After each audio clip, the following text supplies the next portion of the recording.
Vamos. ¿Por qué no la bienvenida a vos? ¿Por qué no? La bienvenida la da vos, el sirviente sos vos.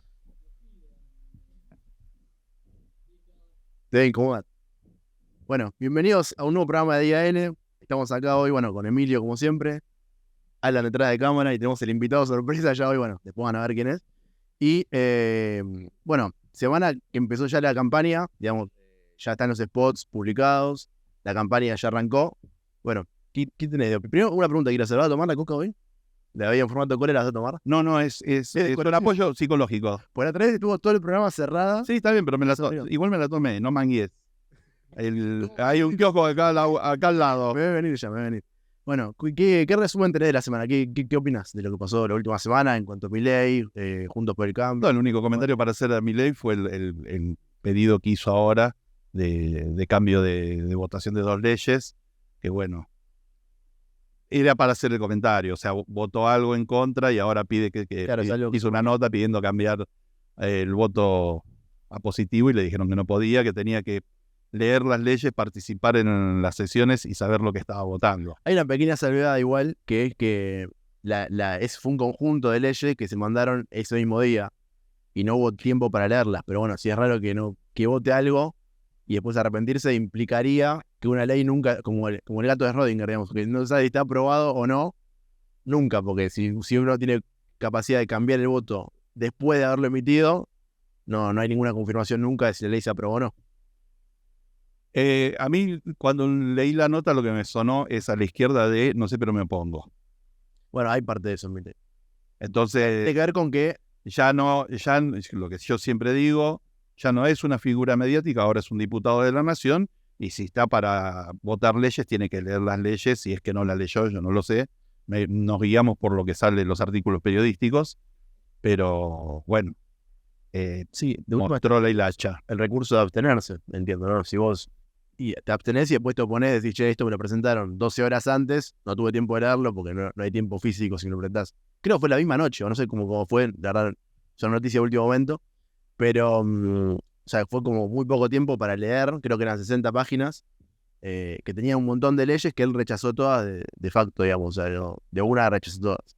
Sí, Es lo que suele hacer, de hecho, por eso muchas veces le dan como que él estuvo ausente más cantidad de las veces que realmente lo estuvo, porque como que cuando él dice, no, es un paquete de medidas, dice, bueno, yo me opongo a todas. Es como un modus operandi bastante común en mi ley de decir, bueno, no me gusta como ninguna de estas leyes, directamente ni voto. bueno, En que este caso, más que el voto, a mí lo que me parece más raro es el hecho de no conocer las reglas del juego donde está metido, que es de que no se puede cambiar un voto. Todo se puede hacer una aclaración o algo así, pero una vez que tenés un sentido de voto, sí o no, ya no se puede cambiar. Y además las reglas del juego de que, bueno, tenés que ver, porque obviamente ahí votaron todos y el que le chingó fue él. O los demás también votan de Isabel y le chupó huevo. Capaz él va un poco más allá, en el sentido de analizarlo más.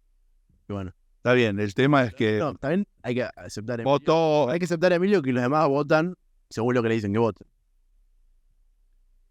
Mira, si vos, y esto se ha dado en temas internacionales también, si vos estás en un bloque grande y ponele que el bloque se guíe por el que más sabe de un tema específico, que es como se hacía antiguamente, y no sé si lo siguen haciendo en España, pero bueno, en vez de tener 800 millones de asesores a costilla de los impuestos, el bloque se guía por el que más sabe de ese tema que se está tratando. ¿Entendés? Cuando vos tenés un bloque chico o unipersonal, te tenés que estudiar todo vos. Cuanto más chico es el bloque, Asesores. más trabajo tenés. O tener asesores. Y sí, con lo cual también pondría en cuestionamiento el tema de llenar el Congreso de asesores. Sí. Que como ideología diría, digamos, sería algo que va en contra de lo que hablamos en el programa pasado. Algo que va en contra de la propia ideología, digamos. En el caso Pero bueno, a mí me hizo acordar, esto va a sonar a pavada, pero a una película en la que el tipo también, viste, está afuera, entra, vota y sale y votó en contra de una ley que era necesaria, viste. igual tampoco era muy necesaria. Una de las dos leyes creo que era decretar un día, no me acuerdo cuál del año, como el día de algo de Sí, por el tema de la AMIA. la AMIA. Y el otro era creo que era para jubilados, una cosa por el estilo. Era el tema Los días es algún tema, no vamos a debatirlo ahora, pero es un tema medio de qué tiene que hacer el Estado decretando días de arquero. Bueno, porque vos pensás eso, pero en definitiva, por la pavada esa del Estado y los anarcocapitalistas, pero en definitiva tampoco le iba a hacer ningún mal y la votás en contra, lee lo que estás votando y sobre todo, listo, vos ponele que él pensaba que se tenía que votar en contra, después sostenelo y no te achiques. Ahí hubo Milei porque lo empezaron a acusar de antisemita y todo eso y como que reculó en chancletas. Como dirían, y le dijeron no poder recular, qué sé yo. Calzado, sí. Y bueno, otro tema que surgió en la semana, que creo que fue la noticia más importante, que fue la obra que hizo, bueno, el oficialismo, el gobierno actualmente, que fue el gasoducto Néstor Kirchner, que se inauguró el 9 de julio. En la mesa estaba Massa, Cristina y Alberto. Parece que hay una mesa tensionada por el desenlace final de las listas electorales. Y bueno, es un gasoducto que se inauguró el tramo 1. Bueno, que ahí hubo también una polémica porque abrieron la llave y estaba desconectado, pero bueno, eso era algo más simbólico. Tampoco vamos a criticar por criticar. Nada, bueno, la extensión del tramo 1, que lo que une es, Vaca Muerta, Neuquén, con el Gran Buenos Aires para abastecer de gas al Gran Buenos Aires. Bueno, se supone que esto tuvo un ahorro en divisas para la misma ideología de siempre de sustituir importaciones y también tiene un montón de... supuestamente va a representar un ahorro. Según ellos, según la página oficial del gobierno, 4.200 millones de dólares anual que permite, gracias a la sustitución de importaciones y de tener una autosustentación de gas. Después también hubo varias polémicas. Hay dos frentes para atacar el tema, que es la polémica que tuvo del lado político, las críticas de Macri y la respuesta de Cristina y la vuelta de respuesta de Macri. Y después otra cosa más importante que eso, que es temas políticos y de idas y vueltas, también con tintes electorales. Me parece más importante el tema de algo que, recién hablábamos fuera de cámara, que para mí vos normalizaste, que es la corrupción incorporada ya y naturalizada en el kirchnerismo. No, yo no lo naturalicé, pero vos lo contaste como un caso. Mirá el caso de corrupción. Igual hemos llevado 20 años viendo casos de corrupción del kirchnerismo. Que tampoco es algo que esté confirmado. Si querés entramos por ahí, que lo más polémico fue que las cañerías, se licitaron. La licitación, se ofreció a varias empresas, se hizo un pedido con las especificaciones técnicas de lo que necesitaba el proyecto a nivel cañerías. Y en la licitación, la única que se ofreció en plazo fue Techint. Y en paralelo, hubo también 5 empresas más que pidieron una extensión del plazo de 30 días y el Estado lo negó. También eso es un tema al menos para analizar. Y otro indicio, que también, son condiciones que son necesarias, pero no suficientes para demostrar que haya sido un tema de corrupción, pero saltan las alarmas, fue que el director de la empresa se reunió en Casa Rosada. Según en los registros de la Casa Rosada, figuraba que se tuvo una reunión con Juan Mansur antes y después de la licitación, que no se registraron en la base de datos que corresponde para estos casos, que es el Registro Único de Gestión de Intereses. Entonces, son alarmas que han que pensar, y el modus operandi común del kirchnerismo, que es: me quedo con una parte, te lo cobro más caro, me quedo con una parte. Y hay denuncia, no me acuerdo si es pedido de informe o denuncia de Ocaña. Sí. Sobre el tema. O sea, no es un tema que está de investigación seria, a ver qué. Por ahora son alarmas, son condiciones necesarias, pero no suficientes para demostrarlo. Pero sí, muestra un modus operandi del kirchnerismo y del manejo del conflictivo del dinero. Y el manejo de las obras públicas. Que ahí yo tengo mi opinión, que es que la obra pública debería ser privada, o al menos hay sistemas. A ver, para mí lo ideal de la ética de la libertad, que sería, el respeto a la vida, propiedad de la libertad, que mucho no te gusta a vos, sería... Habla por vos. No, habla por vos y habla por vos y puedo dar tu opinión. Que sería, digamos, que las obras públicas se acuerden entre privados. Si hay una necesidad, una sociedad, puedo dar más ejemplos, pero una persona quiere que haya una obra pública, un grupo de personas quiere que haya una obra pública, y la demanda misma natural hace que una empresa la ofrezca. Sería lo ideal. No vamos a entrar en eso en tanta profundidad porque no es el estado en el que estamos, hay estado. Pero hay ejemplos intermedios como el de Chile o Suiza que tienen un esquema de incentivo privado que te permiten que si bien el dinero sale en parte del Estado, por ejemplo en Chile hay ingresos mínimos que le garantizan un ingreso mínimo a la empresa, pero se encarga completamente de la gestión, incluso también de en este caso comprar, los insumos, hacer las licitaciones, pero todo entre privados. Porque yo quiero marcar una diferencia entre corrupción estatal y corrupción privada. Cuando hay corrupción en el Estado, que carece de un sistema de eliminación, cuando hay corrupción y el dinero es ilimitado porque viene mediante los impuestos, mediante el robo, lo que sucede ahí es que no hay capacidad de que se elimine el incompetente. En cambio, en el privado, si hay corrupción, eso se traslada a un mayor costo, porque yo, por ejemplo, un área de mi empresa pide un insumo y hay corrupción ahí, se queda con un cambio, eso se traslada a mayor costo para mí como dueño de la empresa. Y ahí la competencia me va a comer. Digamos, voy a perder en la lógica de mercado. Entonces, eso es en los libros. La corrupción, pues déjame terminar, porque me tiene que atrás.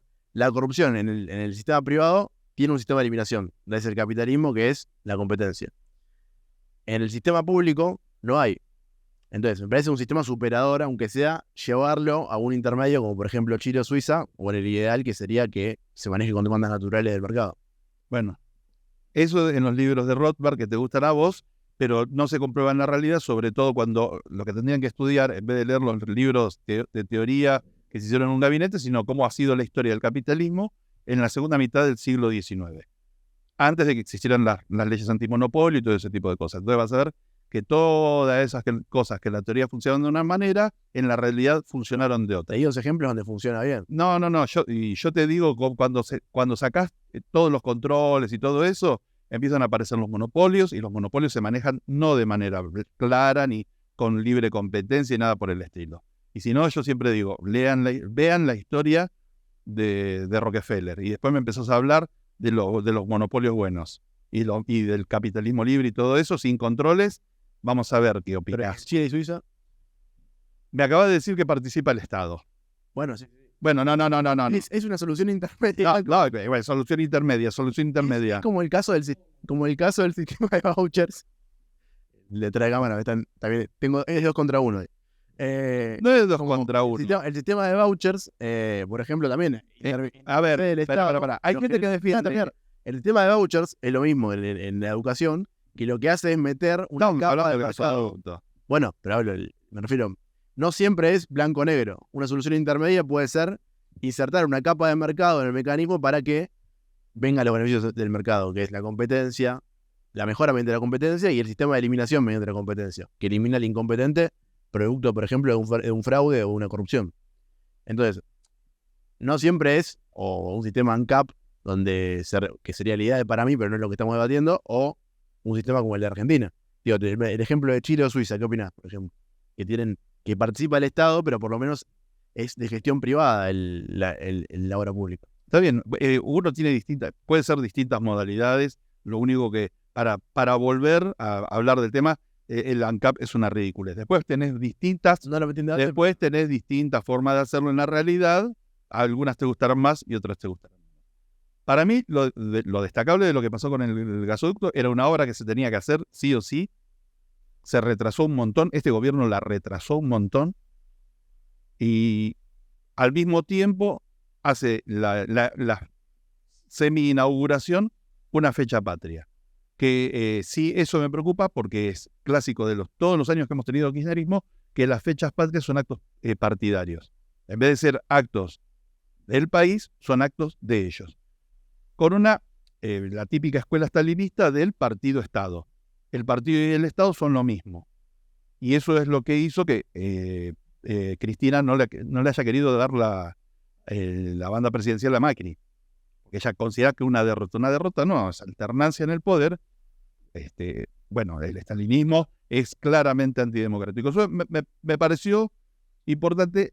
Fue un acto partidario de campaña, porque en algo que es trascendente, que va a trascender varios gobiernos, no sabemos cuántos, porque después vamos a hablar de eso, pero varios gobiernos tendrían que haber estado los expresidentes, personas destacadas de los demás partidos políticos, de todos, porque esto es el tema del gasoducto es una política de Estado. Entonces tendrían que haberlo hecho con mentalidad de Estado y no como la mezquina mentalidad de los estalinistas. Lo mismo el nombre. El nombre ni hablemos. Lo mismo. O sea, sí, o sea, cortémosla de ponerle el nombre de ese corrupto a absolutamente todo, ¿viste? En cualquier momento a la pasta frola la empiezan a llamar postre Néstor Kirchner. Déjense de joder. Córtenla con eso, que ya era lo triste que eso lo tienen del peronismo, ¿viste? De ponerle Perón a todo, ahora Néstor Kirchner a todo. Realmente demuestra el poco nivel que tiene. El otro tema interesante que surgió con todo esto es la necesidad de crear la conexión para el gasoducto del norte para abastecer con gas de la Patagonia al norte argentino, que en estos momentos recibe gas de Bolivia, pero Bolivia se está quedando sin reservas. Entonces es interesante ver eso, que Argentina va a tener que abastecer el norte, no ya con gas boliviano, sino con gas argentino, pero también el planteo de que es un recurso agotable, el de Bolivia se está agotando, y vamos a ver, yo no sé, yo no tengo los números, los estuve buscando, no los encontré, para cuánto tiempo hay de gas de vaca muerta. Esto no es eterno. Entonces, estamos haciendo ahora, por eso digo, se hará, no sé, a lo mejor para 2, 3 generaciones, 4 generaciones, no sé, pero hay que empezar a poner las barbas en remojo de que tiene que haber un cambio de la matriz energética, porque la matriz de base fósil se agota a nivel mundial. A nivel mundial y bueno, o sea, cuando se habla de que se alcanzó la soberanía energética, eso dura un tiempo, mientras se consume el recurso. Después el recurso es no renovable, es agotable. Entonces, está bien, tenemos vaca muerta, hay que ver con qué se lo va a reemplazar, hay que tener visión de Estado, visión de futuro y empezar a ver con qué se lo va a reemplazar. Hoy Bolivia tiene el 90%, el 80% de su energía que se mueve con gas y se le está agotando porque usan el propio. Y para otros hidrocarburos importan y utilizaban el dinero, los recursos que generaba la exportación de gas para importar el otro. Entonces, las sociedades modernas tienen que plantearse el agotamiento de los recursos fósiles y el planteo del crecimiento económico, porque el crecimiento económico genera un aumento exponencial del uso de recursos, con lo cual, además, a medida que vas creciendo, aumenta la innovación, la búsqueda de nuevas maneras de abastecerse eléctricamente, energéticamente, gracias al crecimiento económico y a las grandes mentes que generan esas nuevas soluciones. Por eso, si se encuentran las soluciones, a veces las soluciones no se encuentran. El tema es... Ya hay soluciones, son caras, y el hecho de que sean caras, y el hecho del crecimiento económico también hace que se abaraten esas soluciones caras. Sí, como siempre. Vamos a ver, ni ciencia ficción, ni para un lado ni para otro. Vamos a ver lo que sucede. Qué sé yo, yo creo que por la información que hay, es más viable salvar el motor a explosión no utilizando fósiles que los autos eléctricos que en definitiva se cargan con electricidad producida quemando petróleo o gas natural. Pero bueno, pero sí independientemente del futuro que cada uno vea, es interesante el que, ojo, no estamos hablando de algo que es inagotable, estamos hablando de algo que se agota. Pero por ejemplo, igual todo en última instancia es agotable, ¿no? Porque incluso la energía solar también, llevándolo al límite, pero eso es bíblico. Claro, sí. A lo que yo voy es, la energía solar, por ejemplo, permite generar energía hoy en día a un nivel no tan alto, pero eso también tiene que ver con una cuestión de crecimiento económico, lo que mencionabas vos. Mientras más crecimiento económico, seguro más soluciones va a haber. Digo, no creo que no haya eso hoy. Vamos a ver si hay solución. Si te referís, el mundo funciona en energía solar, porque en realidad todas las energías naturales tienen base solar, el viento y todo ese tipo de cosas, y la fotosíntesis. Ahora, si te referís a las placas fotovoltaicas, hay que hacer un análisis, a ver lo que es la tasa de retorno energético, a ver si la cantidad de energía que produce una placa fotovoltaica a lo largo de su vida útil supera la cantidad de energía que se requiere para producir la placa fotovoltaica. Hasta estos momentos, en realidad reciben un subsidio de las fósiles. Entonces, el futuro se presenta mucho más complejo.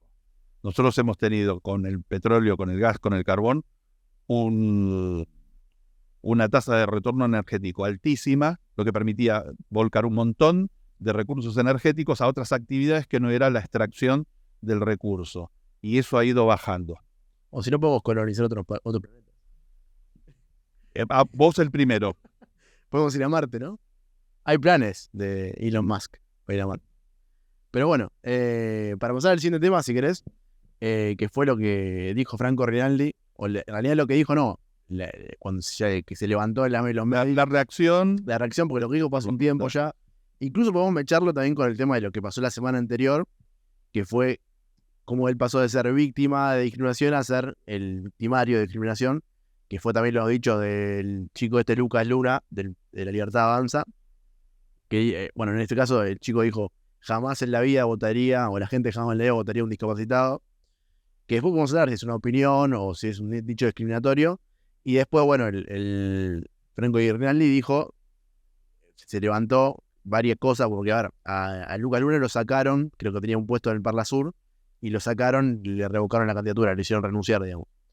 Y Franco Rinaldi, que es hoy en día el primer candidato a legislador por la Ciudad de Buenos Aires. Ciudad de Buenos Aires por la lista de Macri. De Franco Macri. No, de Franco no.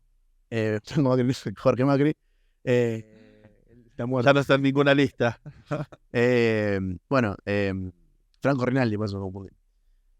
Es el primer candidato a legislador por la Ciudad de Buenos Aires y tuvo estos dichos de homofóbicos, transfóbicos, que fueron repudiados por toda el ala dura de Juntos por el Cambio, por Bullrich.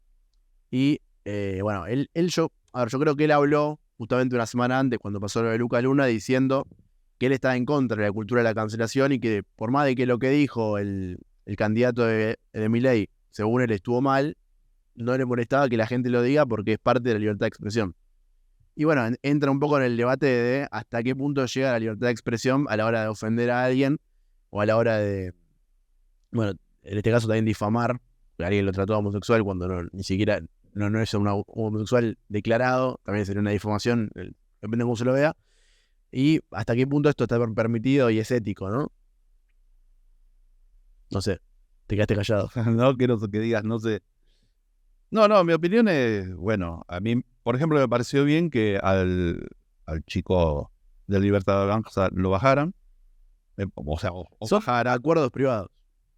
Me pareció bien, yo no estoy a favor de la política de la cancelación, pero sí del autocontrol, de que uno en privado puede decir un montón de cosas, que lo hace en un contexto familiar o de pareja o entre amigos. Una cosa es lo que nosotros hablamos cuando vamos a cenar y otra cosa es lo que decimos en cámara. Uno tiene que cuidarse y tiene que, entender que los códigos de amigos son una cosa y los códigos públicos son otros, porque son así. Después yo comentaba algo que decía siempre mi vieja, que nos enseñó de chicos, un chiste es cuando todos se ríen. Si alguno no se ríe, existe una posibilidad de que sea una agresión. Entonces, uno tiene que controlarse, tiene que saber dónde se está metiendo y no puede andar hablando como un desaforado, sobre todo cuando uno es un adulto. Entonces, me llama la atención, y eso me parece que habría que analizarlo, el tema de redes. Antes, qué sé yo, ha habido casos en la década del 90 de cosas que fueron desubicadas, a la que siempre viene a la memoria de María Julia envuelta en el tapado de piel, que fue tapa de revista, y que provocó su caída. Y vos decís, bueno, una foto era.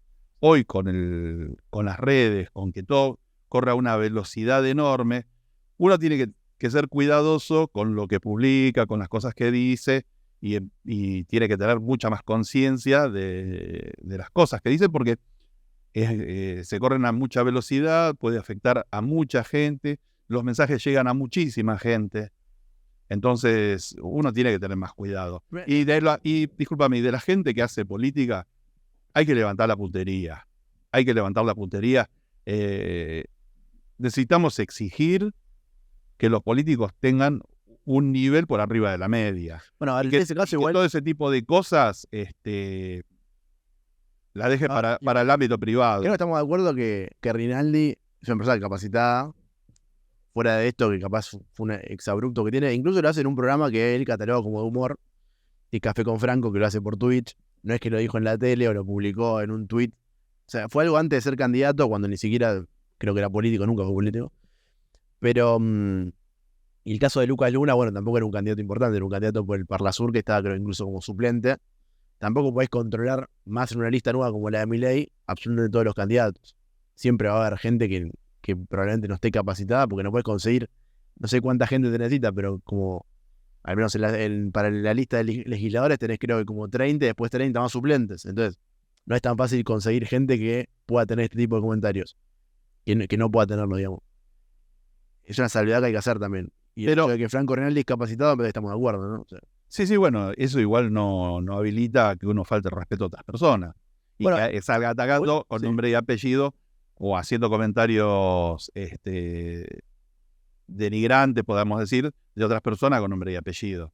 Igual, a ver, sí, algo interesante que vos dijiste es, y que dijeron, bueno, esto lo dijo cuando no era político, y lo que estamos viendo, el ingreso a la política de un montón de mediáticos que jamás militaron, que no participaron y que pasan a lugares muy expuestos, porque vos me decís, él es una persona capacitada, que supuestamente periodista, está con los temas de aviación civil, que es licenciado en ciencias políticas, creo. O sea, es una persona capacitada.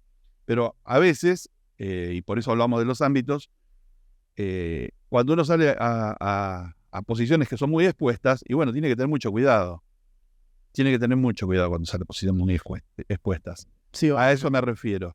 Y vuelvo a decir eso, están llegando mucha gente que jamás militó, que jamás participó en política, entonces, bueno, es gente grande que por primera vez viene a esto y bueno, necesitaría foguearse más de abajo. Entonces,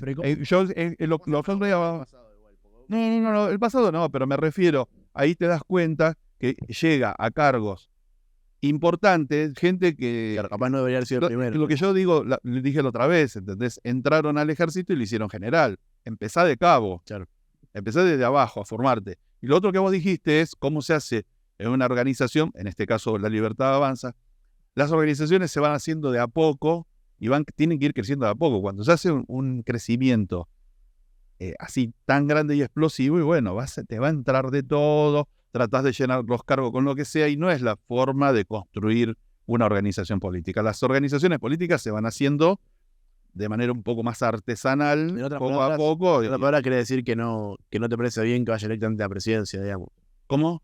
Que en otras palabras decís que ir de una a la presidencia y completar todas las listas no te parece bien. No. Personalmente yo creo que no. Claro.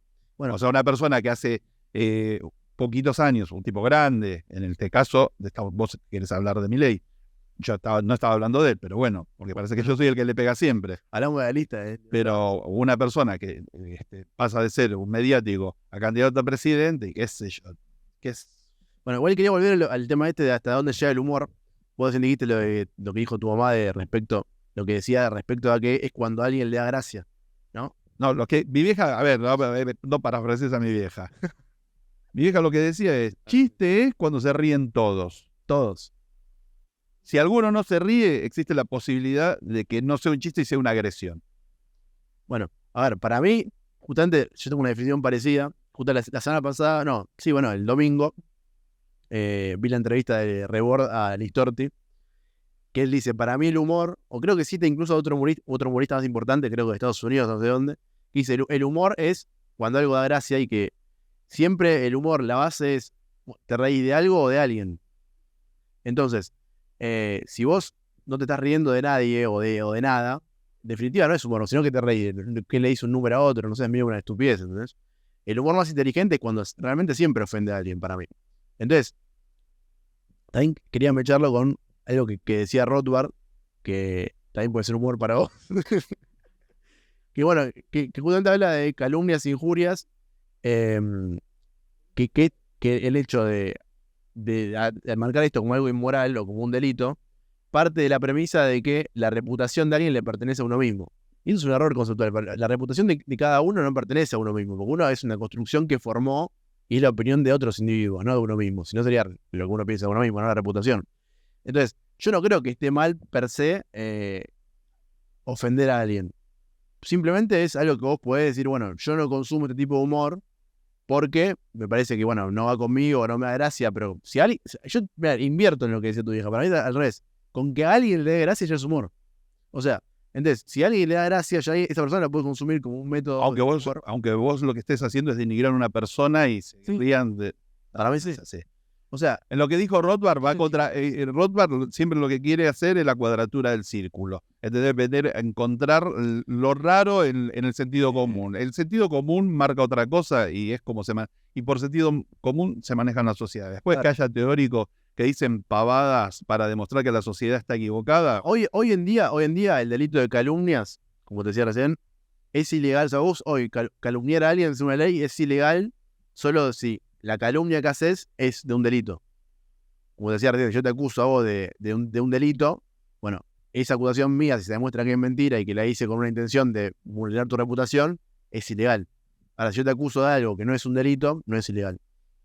Lo que dice Rothbard, y que también representa mi opinión, es básicamente que en ninguno de los dos casos es algo que sea, o que vaya en contra de la ética de la libertad. Después hay que ver si hay estados que dicen que es ilegal, tiran un chicle de la calle. Yo digo, a lo que voy yo es, no por darle entidad al Estado es lo correcto. No porque lo diga el Estado es lo correcto. Me parece que en este caso hay que analizarlo desde la ética de la libertad, que es lo que vos también defendés, que es la libertad, la vida y la propiedad. Decir que alguien cometió un delito vulnera alguno de esos tres derechos, para mí no, porque para mí justamente, si lo vulnerase, estás partiendo de que la reputación es propiedad de la persona que está reputada, entonces. Y no es el caso.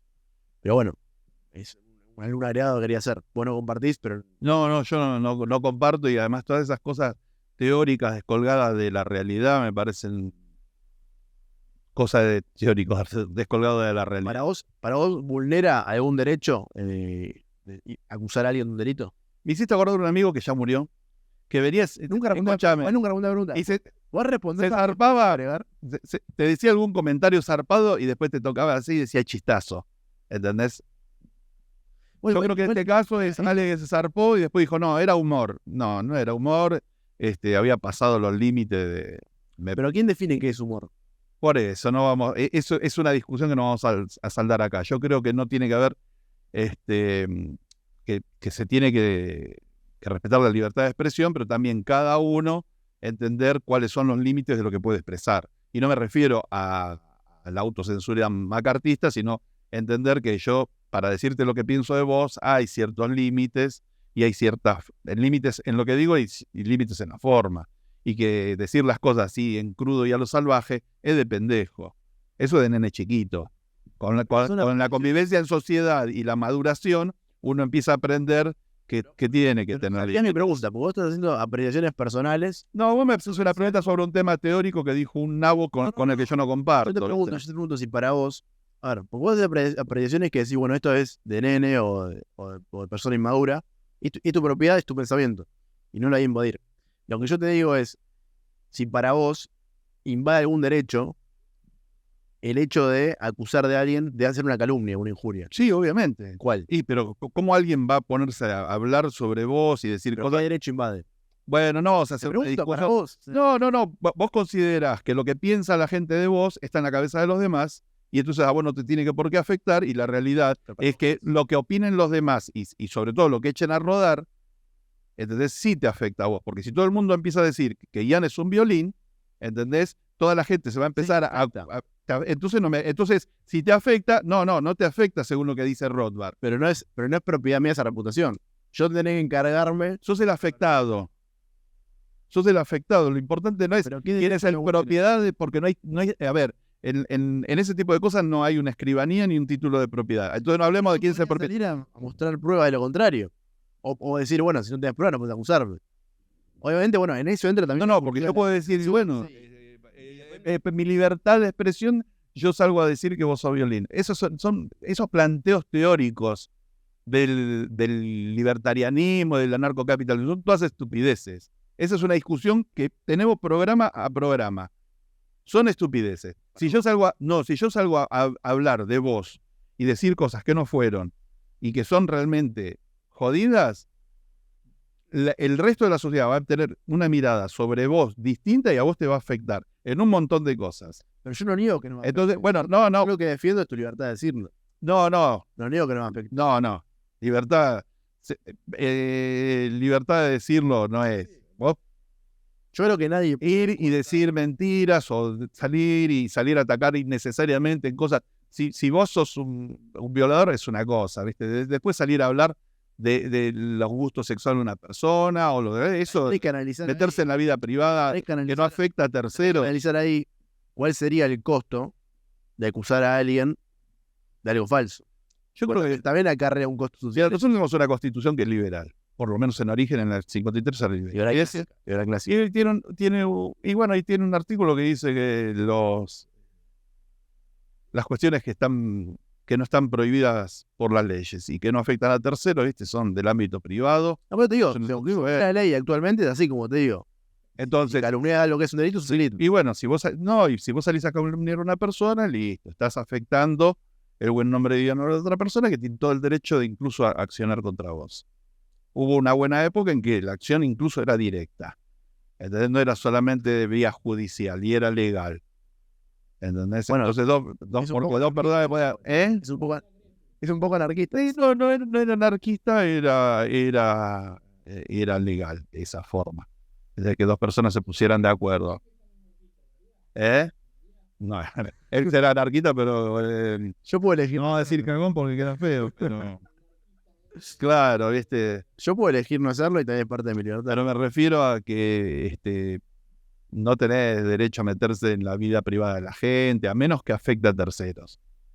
Entonces estamos hablando de gente que comete delitos o acciones contra terceros que realmente son jodidas, es una historia, después, bueno, cada cual con su vida. Y uno salir a hacer chistes con eso lo puede hacer en una cena, cuando ya están todos medio copeteados, pero delante de una cámara no lo podés hacer. Porque además vos no sabés a quién estás llegando. Cuando vos estás haciéndolo en privado, sabés con quiénes estás tratando y después no sabés qué mensaje está recibiendo el que está viendo lo que vos estás diciendo y que vos no conocés, no sabés cómo... Yo no sé cuando vos decís que no se puede hacer. ¿A qué te referís? Que no se puede hacer según tus valores. No. Yo creo en la autolimitación, que no tienen que venir. Vos no tenés que tener un policía al lado diciéndote lo que tenés que hacer. Bueno, Vos, que sos un adulto, ya tenés una idea de qué tenés que hacer y no podés hacer, ¿entendés? Y tenés que manejarte dentro de ciertos ¿y límites. si alguien no opina como vos? Si alguien no opina como vos y cree que lo puede hacer. Bueno, pero vive en sociedad. Nosotros no somos entes aislados que vive cada cual en su galaxia. Vivimos en sociedad y la sociedad te va a atender. Lo que le pasó ahora es que lo atendieron. Al primero, al que habló de que nadie votaría a un discapacitado, una cosa así, fue lo que dijo, la sociedad lo atendió y después salió este caso y lo atendieron también. Porque en definitiva vivís en sociedad y la sociedad se va a opinar cuando surgen este tipo de casos. Sí. Y también eso es parte de la opinión de cada uno. Digamos, decir, bueno, esto que dijo me parece mal, tengo derecho a salir por Twitter a criticarlo. Pero bueno, ahí lo que yo planteaba era un tema de si encastraba o no dentro de la ética de libertad. Ese accionar. Pero bueno. Claro, aclaremos si esto es la enésima vez. Para vos, ética de es lo que libertad es el delirio de los anarcocapitalistas. No, bueno, no delirante. Es lo que importa a mí. O sea, que viven en un mundo de fantasía de Nueva Inglaterra del siglo XVIII que jamás existió. Es una fantasía que crecieron, o sea, yo no me explico. No, igual es un cuáquero granjero. Es la ética, no importa el método de aplicación, vos podés decir que se respeta. A ver, porque no vamos a entrar en el debate, ¿no? Pero los minarquistas van a favor de la ética de libertad y dicen, para respetar los derechos naturales tiene que haber alguien que controle la seguridad y la justicia. También es parte, o sea, que son distintas visiones de la ética de libertad. Como te decía otra vez con el tema de los comuneros, los candidatos a comuneros, no hay ninguna libertad, no hay ninguna manera de interpretar la ética de libertad que valide ese puesto. Ahora, en este caso, me parece que es lo mismo, no hay ninguna... A mí me llama muchísimo la atención la gente que tiene esa necesidad de etiqueta y de tener una etiqueta. Entonces, cuando salen, pues yo anarcocapitalista o minarquista o paleolibertario, pero paleoconservador, que son como paleolibertarios. Yo he escuchado discusiones así, vos decís, o sea, andar a concreto, resolver el problema. ¿Qué querés? ¿Mozzarella o fugaceta? No jodamos, no te discutas. Rothbard, cuando estamos viendo si es con fainá o sin fainá, ¿viste? Discutamos con lo que... Entonces, cuando esa gente que tiene tanta necesidad de entrar dentro de un corsé, de un librito o el otro librito, necesita formarse. Necesidad de de pertenecer a un colectivo. Y bueno, viste, cuando vos tenés cuando no vos, digo, cuando una persona tiene tanta necesidad de encajar dentro de un colectivo y lo que tiene que hacer es terapia. Es una medida colectivista también. Tiene que ir a terapias, o sea, y resolver sus problemas afectivos y emocionales. No es mi caso, ¿no? Yo estoy diciendo nada. Es clásico de lo loco, dice yo no estoy loco, ¿viste? No, me dice a mí, yo digo, Luego se te matan de la risa fuera de cámara. pero en línea me lo dice a mí. No, no te lo digo a vos, ni lo que pasa es que te hace cargo. No, pero estamos hablando de... Igual a Estamos nadie, hablando de estas discusiones a nadie que nos vea le importa. Lo único que te digo es, Pero yo lo que digo es que me enmarco dentro de una ética que respeta los derechos naturales. El nombre que le quieras poner no me interesa. está bárbaro, después tenés que resolver los problemas en lo concreto. Bueno, yo estoy dando mi opinión, no estoy resolviendo problemas. Sí. Yo doy mi opinión. Pero bueno, Y después dice, bueno, pero como vive una sociedad con Estado y hace, viste, te falta cobrar el plan trabajar y ya está. bueno.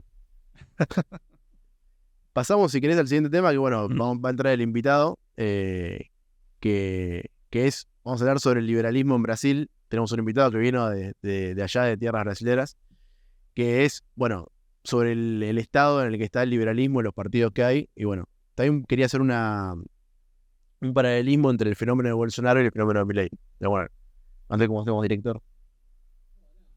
Hacemos una pausa y ya venimos.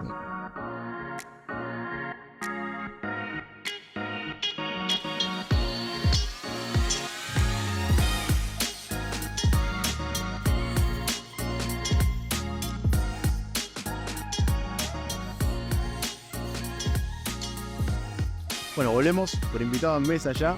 Estamos con Diego Nicolás, militante liberal, libertario, te podría decir. ¿Libertario? Tudo bem, libertário, São Paulo, Brasil. ¿Vas a hablar Noite. portugués? Boa noite para todo mundo aí. Y bueno, militante, ¿No te gusta la palabra? claro, es una palabra difícil, yo diría, porque también puede remitir a algo, bueno, ¿qué es la etimología de militante? Viene de militar, ¿no? Algo que remite a, ¿existe la palabra remete? ¿O no? Remite. Remite, exactamente. Remite a soldado, bueno, algo que va en contra del libertarianismo. Sí, hay muchos liberales que plantean eso, de estar en Perdón, contra de... el libertarianismo es algo mucho más individualista, ¿o no?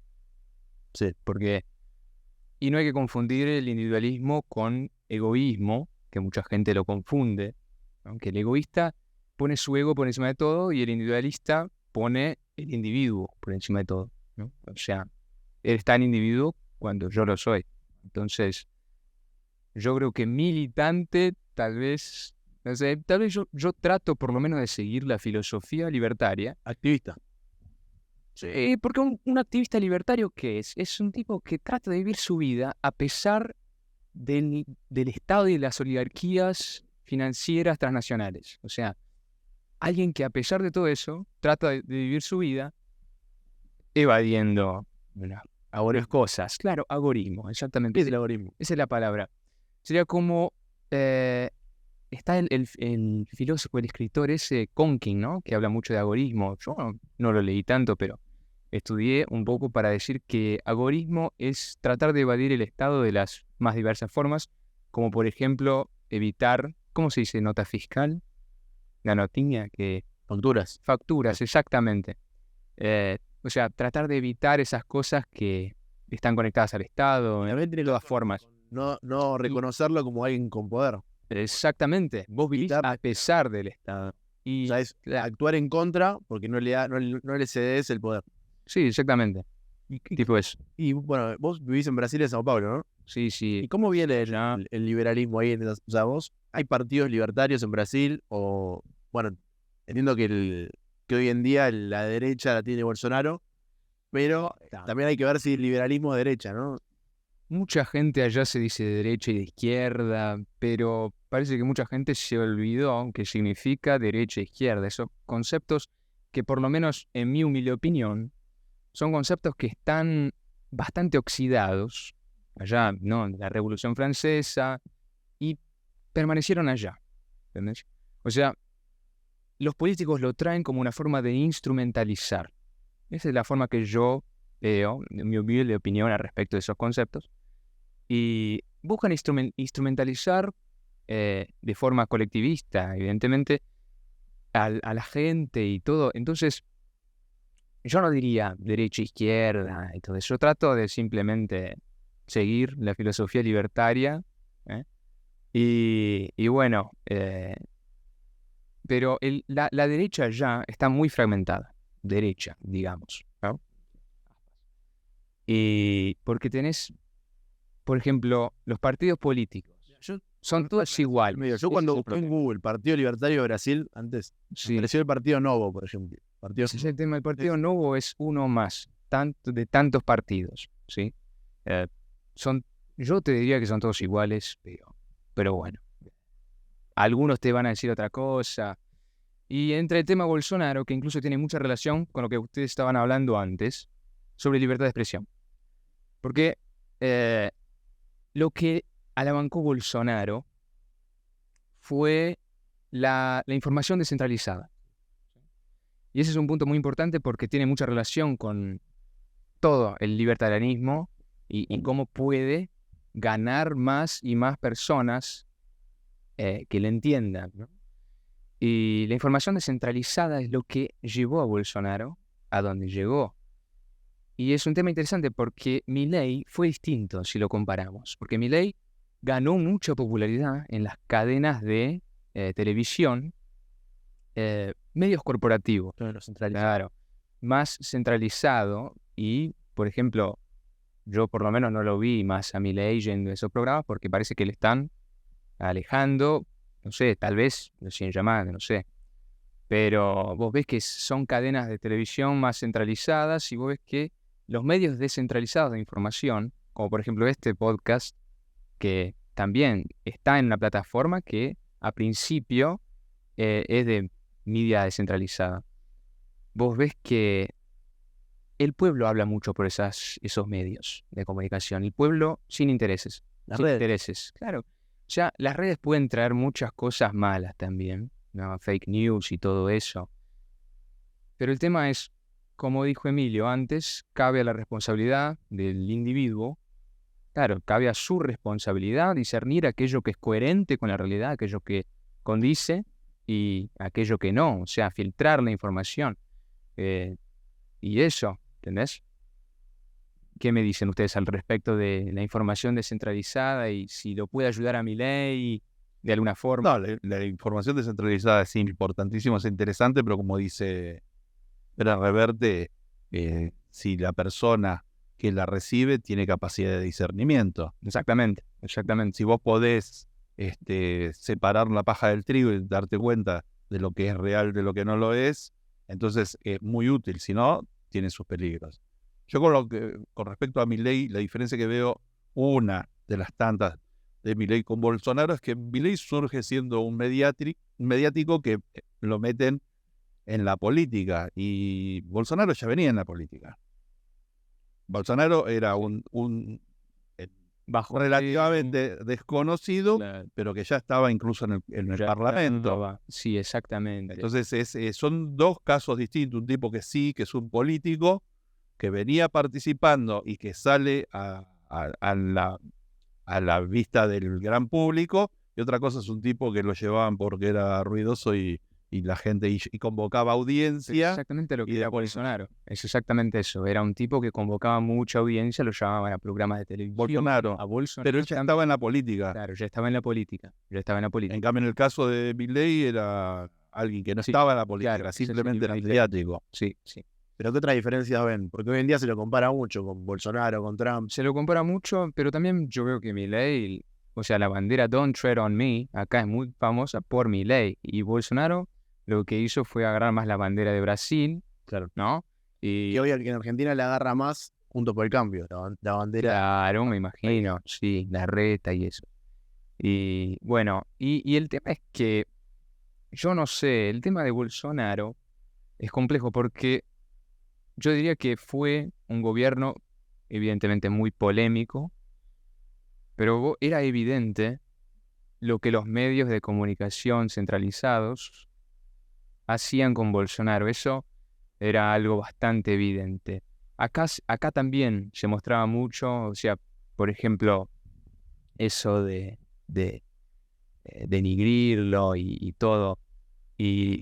Pero, ¿cómo es eso cómo es la relación que ustedes ven entre Milei y Bolsonaro acá? No, y son fenómenos que vienen como si él estaba en la política, Bolsonaro no era tan famoso y de golpe se apareció en todos lados y de golpe parecía que las encuestas no le daban y empezaron a darle. Y bueno, como que es un fenómeno que no es esperado para el común de la gente y terminan teniendo puestos de poder. O sería en el caso, yo creo que sería más comparable con Bolsonaro si Milei gana. Ahí está un tema. No gana. Claro, ahí está Yo un tema. creo que no, yo creo que Bolsonaro, independientemente de lo que cada uno opine de Bolsonaro, Bolsonaro era un político, entendía las normas, Bueno, entendía los más manejos de la política, muy tenía su propia, la carta de- tenía su propia estructura, que no sería muy grande, pero tenía su estructura, lo que le permitió hacer una política de alianzas y ese tipo de cosas, pero es alguien que viene de la política y no un crudo que lo tiran ahí en el medio del ruido y bueno. Es interesante eso que dijiste, pero para mí es evidente que yo lo viví allá, varias protestas que no eran necesariamente en favor de Bolsonaro, pero eran protestas de banderas que Bolsonaro terminó defendiendo, porque era evidente que Bolsonaro quería desligarse de un cierto grupo político, y eso se tornó más evidente todavía cuando vino la 2020, fatídico 2020, que sucedió lo que ya sabemos. No sé si lo puedo decir en YouTube porque Sí, a veces... la pandemia. Claro, la pandemia. Y es evidente que hubo algún rompimiento con ciertos sectores que tenían intereses financieros y se ve que después las manifestaciones del 8 de enero que ocurrieron, ¿De qué año estamos hablando? de 8 de enero, ahora 23, ¿no? Se sucedieron después de varias protestas adelante de los cuarteles generales del ejército, en las cuales los medios decían que habían golpistas, que habían gente que quería un golpe militar para matarlos a todos, y simplemente eran familias. Yo presencié familias que simplemente querían algo distinto, simplemente sabían que lo que ocurrió en las elecciones era algo abominable, algo que, por ejemplo, en una democracia verdadera no sucede, ¿sí? Y incluso Fernando Cerimedo, que es un argentino, habló mucho de, claro, las tentativas de fraude, habló de, por lo menos, mejor dicho, habló de anomalías encontradas en las urnas electrónicas de Brasil, y eso fue bastante complejo porque hubo mucha censura en Brasil y todavía lo hay. Y eso lo puedo conectar también con la libertad de expresión, porque humoristas, comediantes en Brasil están siendo censurados, ¿sí? Leo Lins es un comediante que hace humor ácido. Lo persigue la justicia, el Estado, por haber hecho chistes en un palco, en un lugar donde tiene que hacer chistes. O sea, el Estado llegando de esa forma para cerrar podcasts, por ejemplo, también que fueron atrás de un chico que hacía podcast, impedir humoristas, ese tipo de cosas, de censura, ocurrió mucho y sigue ocurriendo en Brasil. Por lo tanto, yo no estoy muy confiante de qué puedo decir acá, porque si esto llega a viralizar en Brasil también, tengo un poco de miedo con lo que me puede pasar a mí, pero bueno. ¿Y cómo crees que se puede relacionar eso con la elección de Milei? ¿Vos crees que puede haber fraude acá de la misma manera que vos suponés que hubo en Brasil? Todos vimos lo que sucedió con Joe Biden y Trump. No estoy hablando que Trump es alguien que está con el pueblo, mucho por lo contrario, yo no creo eso. Yo creo que tiene sus propios intereses. Pero lo que sucedió con Joe Biden y Trump, ya la propia información descentralizada te trae muchos datos al respecto de eso. O sea, no son meras especulaciones como lo que sucedió en Brasil. Y no solo el argentino Fernando Cerimedo trajo esas investigaciones, que eran análisis de datos públicos que los que, ¿cómo es la palabra? Que los que organizaban, que los que eran dueños de las urnas electrónicas habían disponibilizado esos datos. Y Fernando Cerimedo fue y analizó, encontró anomalías. Y no solo eso, en 2022, un periodista norteamericano llamado Glenn Greenwald habló también de algo que puede ser bastante controversial y mucha gente puede asustarse, pero es una investigación del periodista que era totalmente en contra de Bolsonaro, alguien que No era militante de Bolsonaro. no, era alguien diametralmente en contra. El tipo dijo que, mira, la CIA se involucró en las elecciones de Brasil. Yo no sé qué investigación hizo, yo todavía no tengo tantas informaciones al respecto, pero está ahí en la información descentralizada. Y de vuelta, la información descentralizada puede traer muchas fake news, muchas inverdades, muchas mentiras, pero el tema es, si uno sabe analizarlas, sabe filtrarlas, si tiene el discernimiento, va encontrando cosas que son coherentes. ¿Entienden? Indicios, por lo menos. Indicios, exactamente. ¿Y cuál es la respuesta del... Vos en Brasil estás no militando, pero bueno, sos un activista por las ideas de libertad, la difundís. Trato de seguir la Y hay, filosofía. que digo, acá en Latinoamérica hay muchos partidos, muchas agrupaciones liberales Perdón que estoy un poco nervioso. que se definen como libertarias, un montón de agrupaciones. Y en Brasil, no sé si está ese fenómeno, no sé, como que capaz, mi pregunta más que nada, primero, ¿cuál sería la respuesta del libertarianismo a esas cosas que suceden en Brasil? Y además, si no te sentís que el hecho de que haya una figura tan grande como Bolsonaro no te haya comido a esa gente, digamos, como que la haya encapsulado dentro del fenómeno Bolsonaro y no queden grupos libertarios. Dicen bolsonaristas a todos. Yo entiendo eso, que ahora en Brasil por lo menos la palabra democracia está siendo profundamente banalizada, ¿sí? Usan esa palabra para decir a todos aquellos que están en desacuerdo del actual gobierno, de las actitudes completamente inconstitucionales de las autoridades allá, les dicen antidemocráticos. O sea, es exactamente, no quiero hacer esta comparación porque a ver si no. Pero ustedes entienden a lo que lleva eso, ¿no? Entienden que es algo muy, muy peligroso. Y es un concepto que fue tan banalizado porque si exploramos ese concepto de democracia, ¿qué significa democracia? El poder en la mano del pueblo. Y yo les pregunto así. En las sociedades modernas tiene que haber Pero mi punto es, una nivelación entre los derechos individuales y la democracia. Toda democracia termina en una tiranía. Exactamente. O sea, tiene que estar contrapesado con los derechos individuales. El tema es que democracia, la palabra en sí, eso no sucede en ningún lado. El poder en las manos del pueblo, eso no sucede. Es evidente que la salvación, por lo menos, la salvación no es de un gobernante que va a salvar a un pueblo. No, la salvación va a ser individual. Y esa es la filosofía libertaria, y ese es el agorismo, y eso es tratar de evadir el Estado. Claro, pero por fuera del laborismo, digo, ¿no hay agrupaciones liberales en Brasil? Tenés agrupaciones liberales, pero el liberalismo es distinto del libertarianismo, ¿no? El liberalismo sería como el liberalismo clásico que le dicen acá. Y allá tenés el MBL y otras pavadas que ahora son todos políticos, son todo lo mismo, y bueno, ¿qué vamos?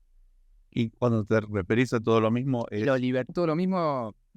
Vos lo ves que tienen una deriva hacia, bueno, con el discurso del liberalismo, vivir del Estado. Por más que tengan el discurso, las acciones te prueban que son... En definitiva, terminan siendo partidos políticos. Terminan siendo porque te das cuenta que los partidos políticos allá son partidos políticos y son todos iguales. O sea, el libertarianismo, que está realmente relacionado a la filosofía del individualismo, es mucho más nichado. ¿Cómo se dice nichado? Está en nichos. Es mucho más cerrado. De nicho, digamos. Y claro, es algo muy underground todavía. Muy underground. Se está expandiendo. Sectas. ¿Cómo?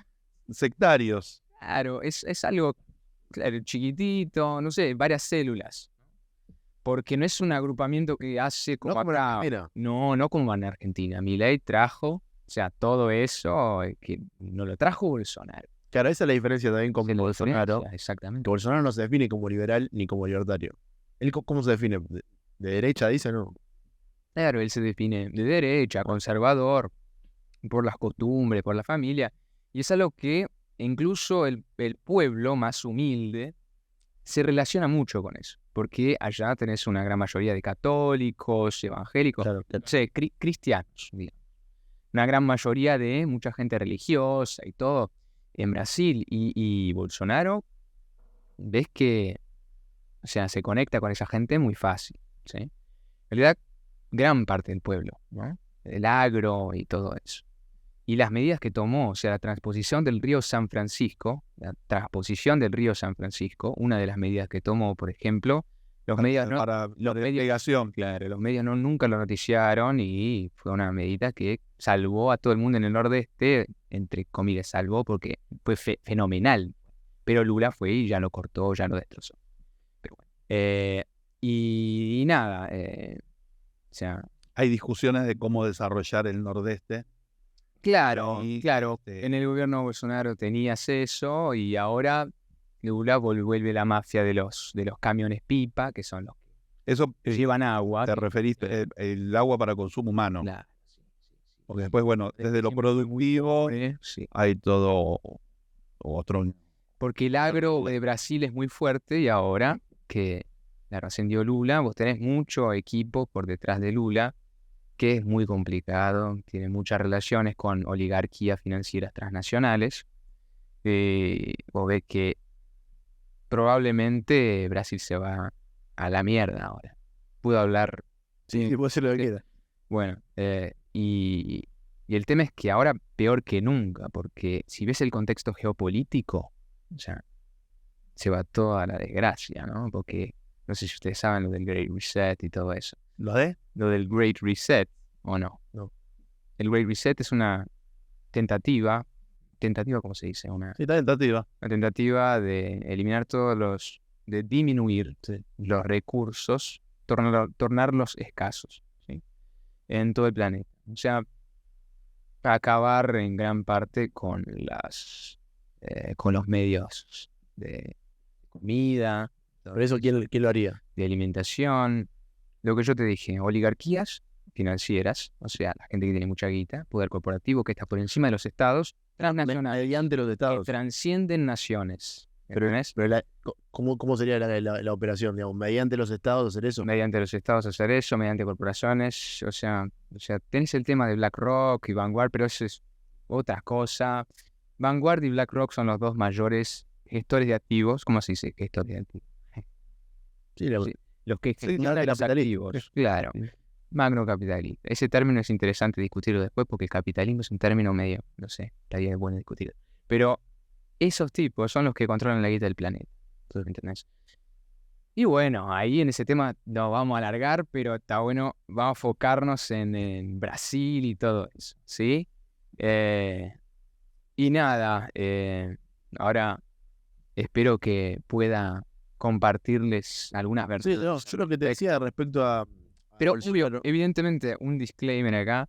Lo más importante es investigar por cuenta propia, ¿sí? Lo más importante no es... Sí, por ejemplo, yo siento cuando te escucho mucha teoría conspirativa.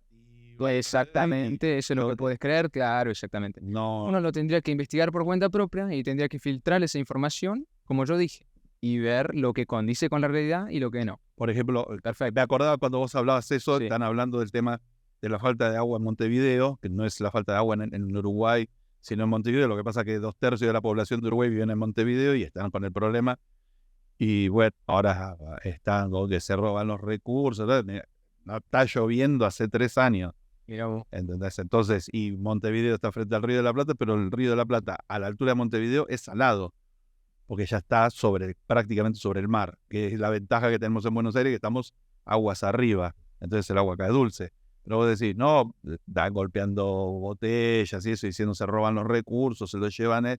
Mirá, lo que está pasando es que no llueve. O sea, se abastecían de agua de lluvia, no está lloviendo, no tenés agua. Entonces, si uno lo dispara a teorías conspirativas, dice, mirá, nos saca los Claro, recursos. es lo que yo te dije. Vos vas a encontrar evidencias al respecto de algunas cosas que yo dije, por lo menos, Claro. en la información descentralizada que algunos... Yo a veces le dicen. cuando se habla, yo conocí otra época, pues yo tengo 56 años, Entonces, claro, decís, cómo ha cambiado el tipo de alimentación. Hay cosas que nosotros hoy comemos que antes eran muy caras, como el pollo, el cerdo fresco ni siquiera se consumía, solamente costillitas. Nosotros hoy comemos bondiola y un montón de cortes de cerdo fresco y mucha carne de cerdo fresco. Nosotros comíamos carne vacuna siempre. Entonces uno dice, bueno, se están llevando los recursos, vas a la góndola del supermercado y tenés una variedad De comida, entonces decís, supuestamente comida, claro. no, supuestamente comida porque Supuestamente tener carne, la carne es carne, ¿viste? No estamos hablando de que te están vendiendo Claro. algo en una bolsita que no sabes lo que es Exactamente. músculo. Claro, Argentina tiene eso. Entonces vos decís, La producción argentina, o sea, por eso, no sé, acá en Argentina somos 40 y pico de millones de habitantes y se produce, por lo que se dice, alimento para 400 millones por lo menos. Brasil también produce mucho alimento. Y entonces uno dice, bueno, por se eso- quedan con los recursos, sí, qué sé yo, hay que ver qué, ¿viste? Ahí está una medida que no me gustó de Bolsonaro, que era darle las tierras a Bill Gates. O sea, eso fue algo que lo critiqué un poco, pero todo el resto fue un poco más interesante al pueblo. Pero, claro, Bill Gates era un tipo que estaba comprando varias tierras en Estados Unidos, no sé si saben eso. Sí, pero bueno, eso es... Claro. En eso funcionaban antiguamente, por lo menos las leyes antimonopolio, de generar ciertos límites. Porque si vos dejás que Así supuestamente el cayó narcocapitalismo... el imperio Rockefeller, supuestamente, así, ¿no? Pero sigue. no perdió plata, incluso pero sí en los le dijeron supermercados. de las empresas, parte de las empresas ahí se crea eso. Lo que era la Standard Oil, porque Rockefeller no es que ganaba por medio de la competencia sana. O sea, si tenía que mandar a quebrarse a alguien, lo quebraba. Exactamente. Entonces, El imperio de Rockefeller sigue hasta hoy y va a seguir. no, pero además lo que hicieron es, o sea, mi opinión es, el capitalismo es el único sistema que logró ser protegido de sí mismo. Todos los sistemas anteriores terminaban cayendo por su propio peso. Y el capitalismo iba hacia eso. A ver, podemos ir a la etimología de capitalismo. ¿Qué significa para ustedes capitalismo? Eso me interesa. El capitalismo es la sociedad en la que vivimos, de propiedad privada de los medios de producción y de cambio, en los que existe libertad, libre mercado y libertad de contratación y de compra-venta de... ¿Ustedes no sienten que el libre mercado está siendo sofocado? ¿Cómo se dice sofocado? Sofocado.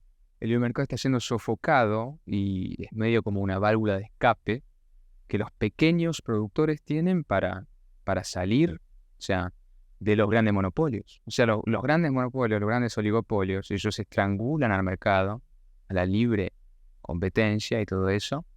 Y ustedes no ven de esa forma, ustedes creen que el capitalismo, el libre mercado... Y si vos analizás, por ejemplo, la propiedad de la tierra en Argentina, la mayoría son de medianos a pequeños productores. Sí. Y las sociedades capitalistas modernas no se mueven por una gran única empresa, sino en realidad por la gran masa de pequeños, lo que es, acá nos llamamos Espero que sigan los pequeños micropymes, productores. pero Yo espero que sigan, porque y lo que tratan de hacer grandes corporaciones como Monsanto es eliminarlos completamente o Está bien, comprarlos o tragárselos. Eso es lo que tratarían, eso sería el Great Reset.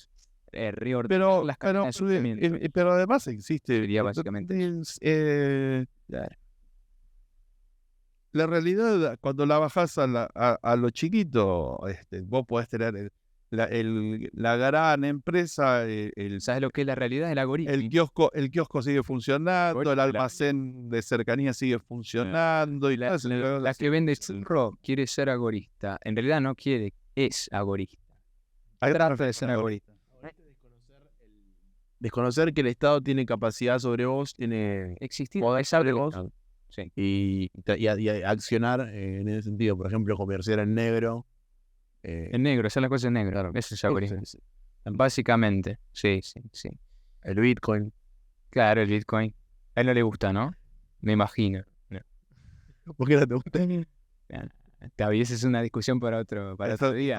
Para mí, a lo mejor es una genialidad, yo nunca la entendí. O sea, las cosas tienen que estar respaldadas Por su escasez es interesante. sí, por su escasez yo te puedo decir el pendorcho y te vendo pendorcho porque hay 4 pendorchos y te peleas por el pendorcho. La gente ve valor en ¿para eso. qué sirve? La gente encuentra valor en eso. El valor es subjetivo. no es tan nichada. El valor no es subjetivo, el valor tiene un valor de uso. No, sí. Siempre, siempre tenés un valor de uso. Pero porque yo tengo esta remera, me la firma Messi y vale 10 veces más. Claro. Es subjetivo. Claro, exactamente. Yo tengo un ticket para el Está bien, show. pero en el fondo no deja de ser una remera. Sí, pero va a valer No, bueno, 100 veces más que una remera normal. Porque hay algún boludo que te quiere comprar porque tiene la firma de Messi porque tiene algún problema psicológico. Él ve valor. Pero no, a ver, la firma de Messi, El valor es subjetivo. pero la Claro. firma de Messi no te va a cubrir el lomo contra el frío, ¿entendés? Entonces, en el fondo Pero compra, pues, si no iría a H&M y se compra una remera. Por eso. Sí, y genial con el Bitcoin no está respaldado por lo menos como yo lo veo. Yo no, a lo mejor es Está bien. en genialidad que yo no entiendo. No tiene ningún respaldo. El único respaldo es que la gente cree que va a tener un mayor valor. Exacto, la gente cree, exactamente. Por eso. Existe eso. Bueno, eso fue la crisis del 29. La gente creía que a la mañana compraba las acciones a un precio y le iba a vender más cara a la tarde. Pero sucedió durante el Thomas Sowell no dijo que, creo que Thomas Sowell dijo eso, un gran filósofo, economista norteamericano, que dijo que el Federal Reserve, tuvo alguna cosa que ver con la crisis del 29 unos años antes, ¿no? Incluso el Banco Central, que fue creado en 1912, 1913, ¿no?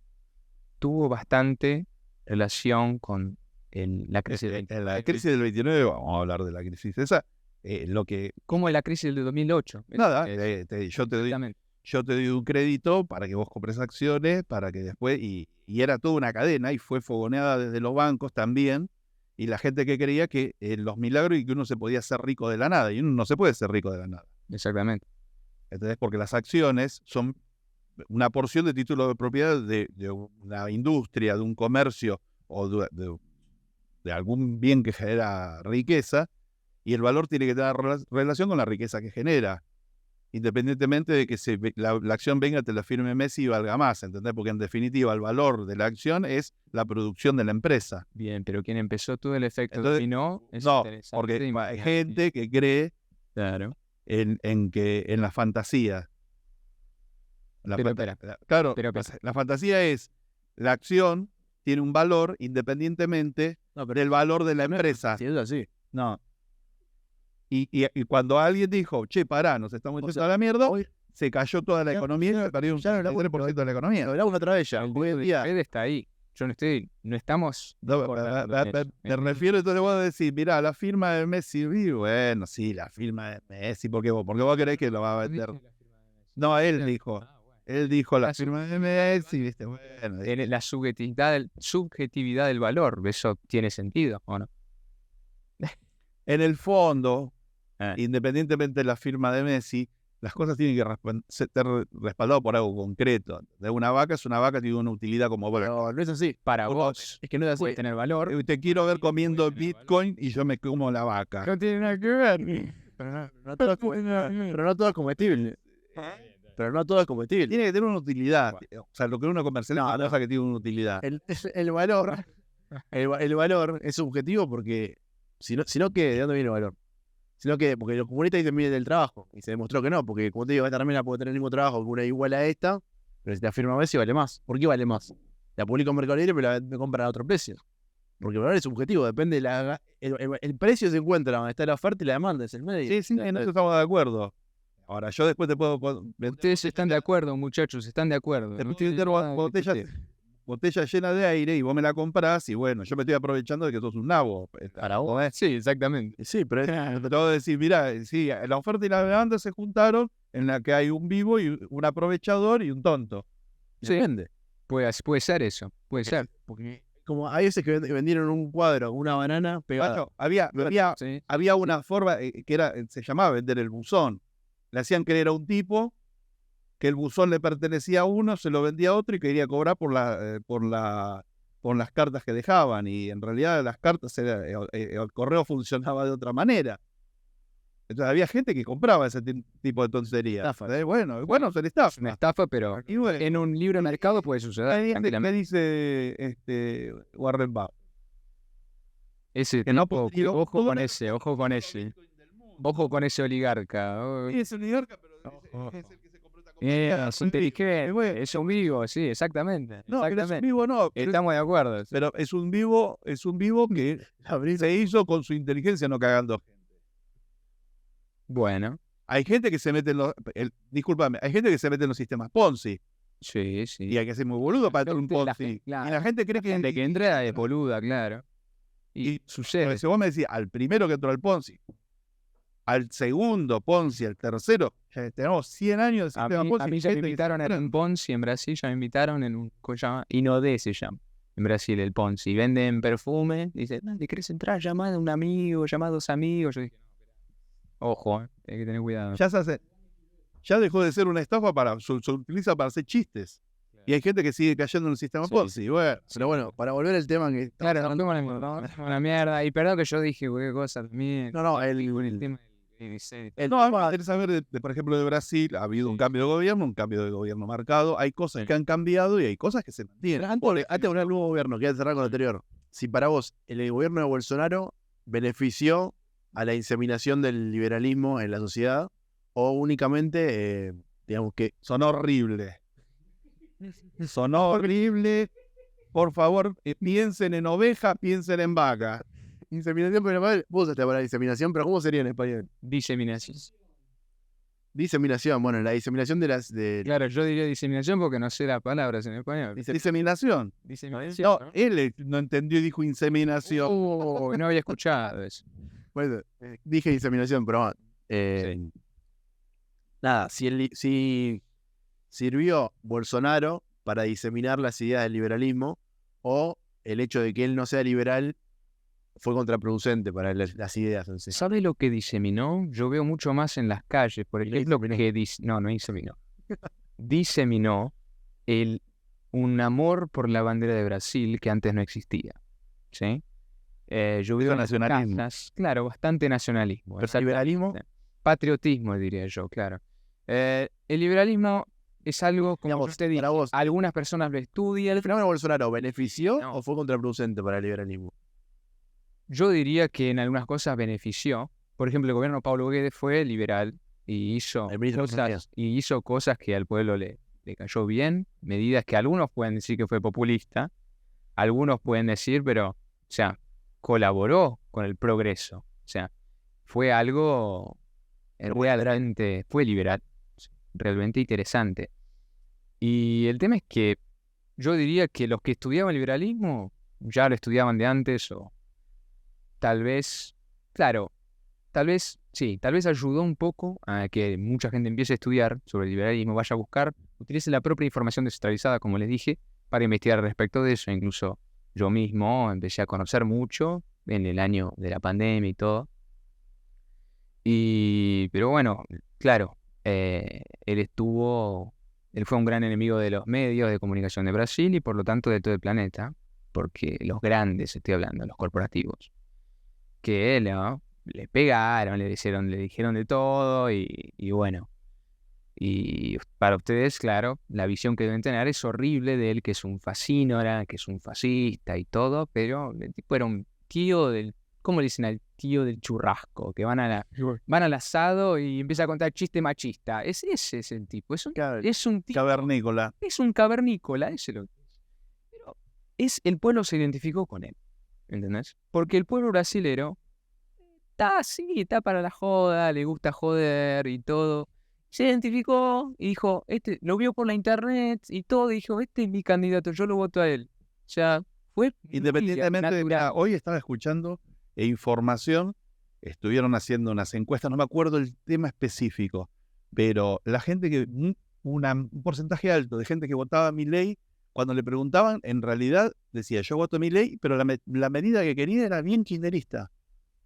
Claro, no tienen idea. La gente quiere un antisistema, alguien distinto, independientemente de... Exactamente. O sea, no hay una carga Soy ideológica. peronista, El quiero Milei. Al O sea, principio de los 90, cuando estaba Menem y la gente estaba podrida y quería algo distinto, decía hay que votar hay que votar a Zamora o a Rico. O sea, a Zamora un trotskista o a Rico un peronista de derecha. O sea, lo que quería era algo distinto, independientemente que fuera un extremo o el otro. No identificaba las diferencias. Claro. ¿Entendés? Pero hoy es interesante porque se puede identificar, porque el que quiere estudiar, el que busca estudiar, puede encontrar. Pero eso no va a la gran masa. No va a la gran masa, Bueno, porque pero ese es un punto interesante. La salvación no está En la época de Menem no va a ser para todos. En Ese es el la punto. época de Menem, que además aumentó la cantidad de información que venía de Perú, había fútbol todos los días. Cuando no era la Liga Argentina, la Liga Europea, la Liga de Mongolia, la Liga de Groenlandia, la que fuera, había fútbol todos los días. Y la gente, ahí fue cuando la gente empezó a ser hincha de equipo de Europa, ¿viste? Ya, yo sabía eso. Sí, hay gente que acá de tal equipo de España o de tal otro, y vos decís, mirá, yo entiendo que sea de Atlanta, ¿entendés? Que sea de Barraca Central, pero que sea del Barça, ¿qué tiene que ver con el Barça? Pero ustedes, Pero bueno, ¿en dónde hubo? y entonces con el fútbol taparon un montón, entonces había actos de El fútbol, corrupción, pan y circo y todo. y entonces a la gente que veía programas de política era la mínima, porque te ponían a la hora de los programas de política te ponían el fútbol. Yo les iba a preguntar, para ustedes, ¿dónde hubo más voto ideológico? ¿O dónde va a haber en el caso de Milei? O sea, la gente que apoya a Milei. Hablar de Brasil. Yo no creo que... No, pero es no, interesante comparado ese con, punto comparado se con puede Bolsonaro, digo. O se sea, puede conectar. pero en Bolsonaro, ¿hubo voto ideológico? ¿O era más? Hubo mucho voto por identificarse con él. Pero no tanto ideológico como con Milei, que hay más liberales. Existe el voto ideológico, sí, pero no creo que es eso lo que lo va a alabancar y no creo que... No define elecciones. No creo que... El voto ideológico es de 4 o Porque yo 5 que empecé a agarran el creer- número y tiene ideología y que Bueno, yo empecé a creer que el voto no cambia nada. Yo estoy muy desilusionado con todo ese tema, por lo menos en mi humilde opinión.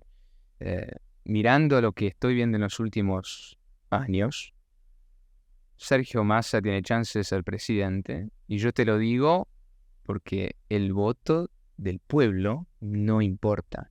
No sé si importó en algún momento. A Bolsonaro lo dejaron, o sea, yo te puedo decir que creo, o sea, esa es una suposición, Lo pueden haber dejado ganar en 2018 porque pensaron que lo podían manejar y trataron de manejarlo. Incluso trataron de matarlo. Pero no tengo fe que el que llega realmente es elegido por el pueblo. Jorge Paulo Lemann, uno de los más ricos de Brasil, dijo: Brasil tendrá un nuevo presidente. Dicho y hecho. O sea, no es Lula, era evidente, lo veías en la calle, lo veías en todos lados. Lula no tenía ninguna popularidad. Ninguna. Tenía un pequeño grupo. Y tiene uno u otro, pero no como Bolsonaro, por todo el país. Y gana. Porque tipo, Milei ahora que tenía. Y yo lo veo que puede suceder con Milei. Pero hoy tiene mucha popularidad Milei. Yo veo que tiene, como dijimos, en las calles, con los que entregan en la moto, o sea, gente muy humilde, tiene popularidad, es notable. Eso se ve. La red no tiene que entregar la Fanta como la reta. No, pero después hay que ver, porque esa gente lo que está esperando es, por lo menos lo que yo veo, es la respuesta milagrosa. Y no va a existir. No va a existir. Tiene razón. No va a existir un banco central explotando, eso no va a haber. Pero además porque eso, exactamente. Eso es un verso. Claro. No, antes del Banco Central no estaba el Banco Central, estaba la caja de conversión. Y era una especie de banco central. Era donde se cambiaban los billetes por metálico. Y antes la moneda eran de plata y de oro. Entonces, pero no se emitía el Banco Central que empezó a emitir, ¿o no? Entonces la desgracia... No. La emisión aparece cuando se hace. Había monedas metálicas, me refiero acá a la Argentina, que venían de la época de la colonia, venían de la seca de Bolivia, de distintos países, y dijeron, algunos bancos tenían la posibilidad de emitir su propio billetes en base a los depósitos de metálico que tenían, y entonces dijeron, bueno, en 1881, listo, se crea el peso moneda nacional, se unifica todo y se termina con el aquelarre que era, porque era un lío la conversión entre distintas, incluso había el bimetalismo, viste, de oro-plata. Entonces, bueno, se empezó con eso y había billete que era contra onza Troy. Pero ahí no había una relación. O moneda de oro. No hay una relación entre el circulante monetario con una reserva. O sea, no estaba relacionado. No era que había patrón oro. Ahí ya se emitía. ¿Cómo no había patrón oro? En 1881, ¿no? No, digo, cuando se metió el Banco Central. Cuando surge el Banco Central empieza a emitir. Está bien, bueno, pero... Deja de haber un patrón oro que relacionaba un metal o algo escaso con la cantidad de circulante monetario. No, porque antes el billete representaba una cantidad de oro. Sí, Originalmente el billete, vos ibas con el billete y te lo canjeaban si querías por oro. Sí, en algunos casos venía escrito. Claro, y en el billete. El dólar decía antes que valía por tantos gramos, no sé. imagínate si hasta los días de hoy siguieran con ese patrón oro. No habría Imagínate, inflación. Argentina estaría para arriba. Pero discúlpame, con el metalismo también hubo inflación. El gran problema, uno de los problemas económicos que tuvo España en la época del Renacimiento, o sea, en la época del descubrimiento de América, cuando empezó a llegar la moneda, es que había demasiada moneda y los productos eran lo mismo. La inflación tiene que ver una relación entre el facilitador de intercambio y la cantidad de bienes. Claro, pero no Si vos tenés cada vez más oro, no es una inflación producto por la... si vos tenés siempre oferta. un vaso y aumenta Eso la estaría cantidad de bien. oro, Eso estaría bárbaro. no, pero a ver, si vos tenés oro y un solo vaso y aumenta la cantidad de oro, y va a haber inflación. Claro. Y eso es mucho mejor que alguien imprimiendo dinero. Eso Es lo sería mismo. algo natural. Es lo mismo. Pero si es una inflación natural, No, la moneda, además de que es reserva de valor, en realidad es un facilitador de intercambio. Pero es incomparable. Es el que reemplazó al trueque. Estás equivocado, Emilio, porque es incomparable la cantidad de oro que es limitada. Algo infinito. Vos podés imprimir infinito. Pero yo te estoy diciendo... Oro se puede encontrar más, pero está limitado igual. No hay infinito oro. Sí, no, vos dijiste que eso no... Pero vos, Los precios no pueden estar nunca infinitos. Matemáticamente, ¿entiendes? Cuando empezaron a llegar a Europa las toneladas de plata, ¿entendés? Provocaron inflación. Bueno, y en el siglo particular, 600 y pico, no se pusieron, bueno, pero en el siglo tanto se va a terminar la plata. Estaban con la realidad del momento. Sí, bueno, eso Bueno, digamos pavada. Lo que hice en ese momento se tuvo que solucionar porque había mucha cantidad de plata. O sea, si vos tenés siempre la misma cantidad de productos y aumenta la cantidad de metálico, y bueno, genera inflación. sí. Eso fue, Claro. pero yo no estoy haciendo, no estoy teorizando, es remitirme a la historia.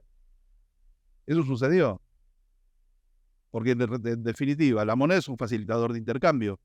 Si usted aumenta la cantidad de facilitadores de intercambio y los bienes son bienes y servicios son lo mismo, te va a generar inflación. Pero no es algo que... Estudiar mejor esa época. moneda. ¿Qué época me estaba Yo diciendo? estoy hablando de 1600 y pico, 1500 y pico, siglo XVI, siglo XVII. Yo tendría que ver el antes y después de eso para ver si hay alguna interferencia y todo, y cómo terminó todo eso. Eso lo tendría que estudiar Pero mejor, por lo menos. tanto que la escuela de Salamanca lo estudió.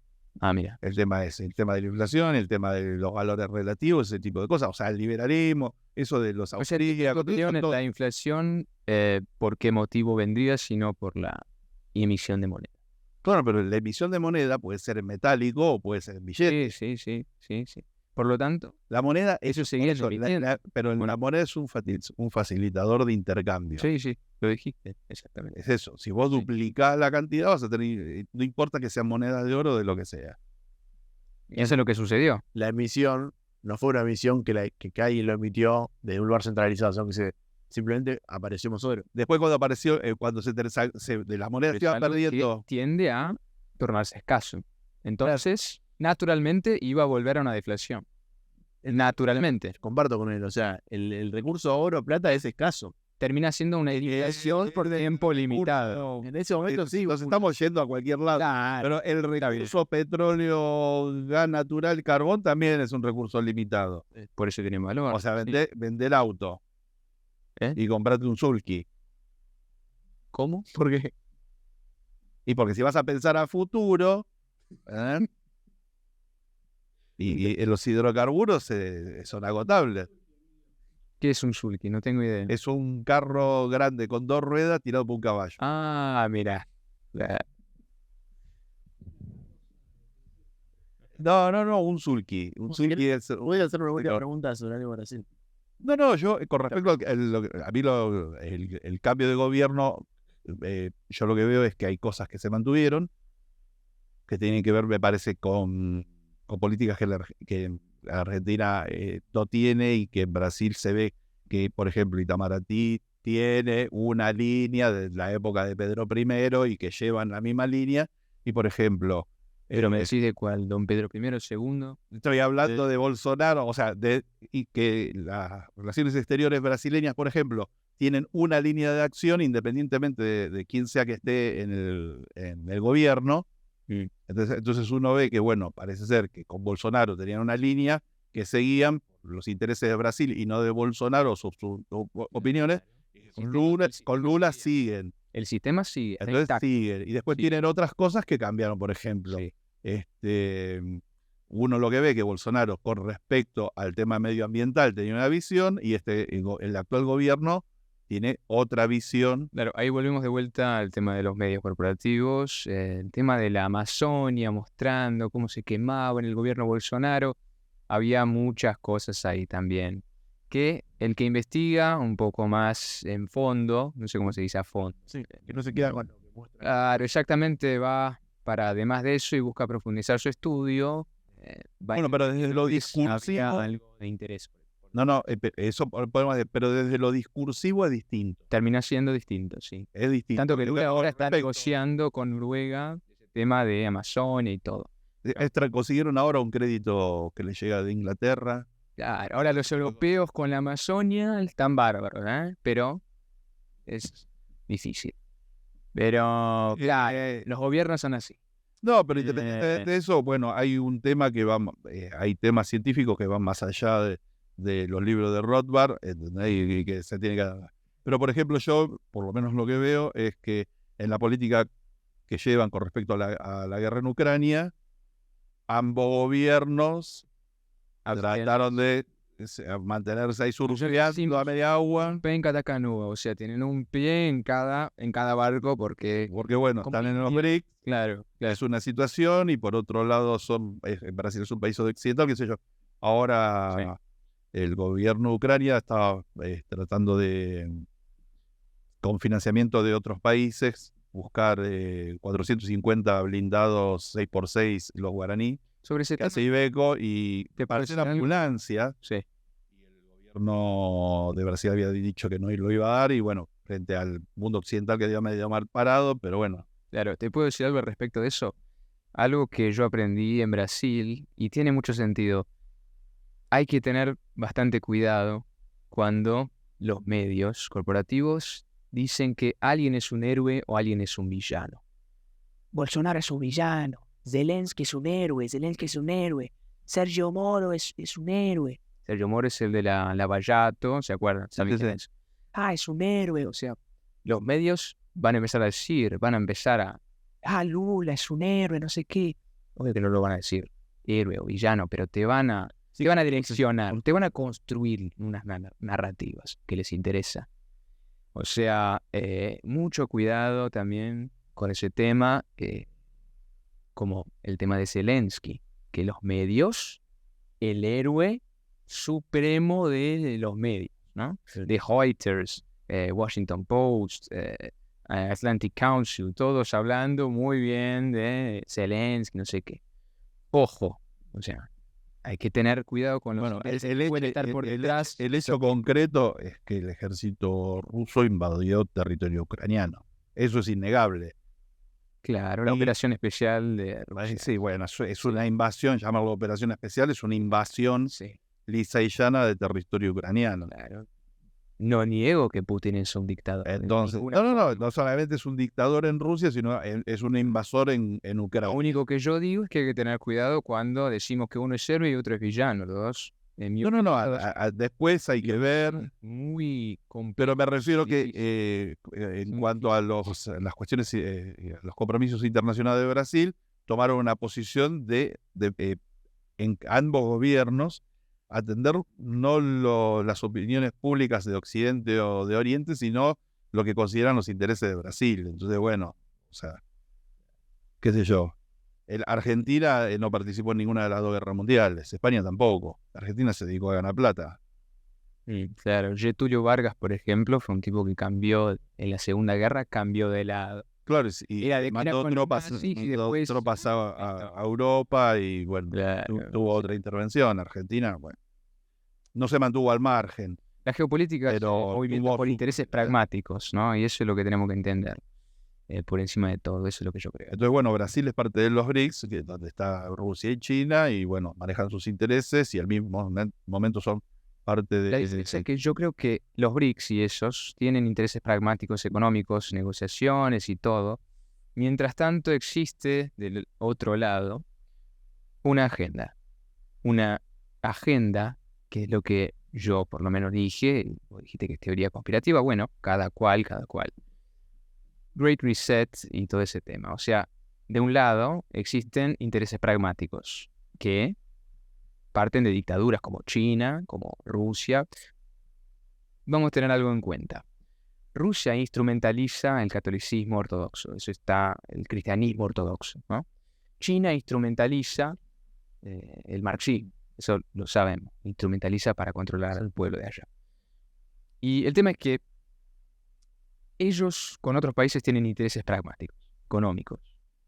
Y de otro lado tenemos a ONU, OTAN, varios demagogos que vienen y ponen glitter y dicen las mejores cosas del medio ambiente, las mejores cosas de tal grupo o tal otro, tal minoría. Ay, vamos a ayudar a las minorías. Y lo que hacen, por ejemplo, en el Oriente Medio es algo nefasto. O sea, no solo Oriente Medio. ¿Por qué todo el mundo habla de Ucrania y nadie habla de África? ¿Sí? O sea, todos los estados tienen intereses. El tema es, existen algunos que están con una agenda un poco ambiciosa, un poco bastante nefasta. Y por otro lado también tenés, como yo dije, los intereses pragmáticos. Pero no dejan de ser estados dictatoriales. O sea, dentro de todo eso lo que nos toca es ser agorista. Es eso. Esa es la conclusión. Nos toca ser agorista. Dentro de todo ese tema de los conflictos geopolíticos es el agorismo la solución. Y desconocer al Estado como una entidad que tenga poder sobre vos. No solo el Estado. Nunca se olviden oligarquías financieras transnacionales. Eso también, lo que encontrás en el súper cuando vas a comer tu comida, también Rockefeller tiene mucho dedo en eso también. Hay que tener cuidado. Bueno, nos estamos. ¿Querés decir algo más o...? Y no, al inicio yo estaba un poco, ¿cómo se dice? Nervioso. Nervioso se dice, sí. Claro, yo estaba un poquito nervioso, así estoy un poco tenso. Pero no, nada, bueno, muchas gracias por recibirme y escuchar mis teorías conspirativas que no tienen ningún fundamento, nada. Pero es eso, al final de las cuentas, yo creo que el libertarianismo es mucho sobre ser independiente en su busca por la verdad y desarrollar tu responsabilidad, porque la libertad, como dijiste vos, la libertad es la responsabilidad por encima de todo, ¿sí? Bueno, y bueno, es eso. Nos vemos. Como dice, proceda. Sí.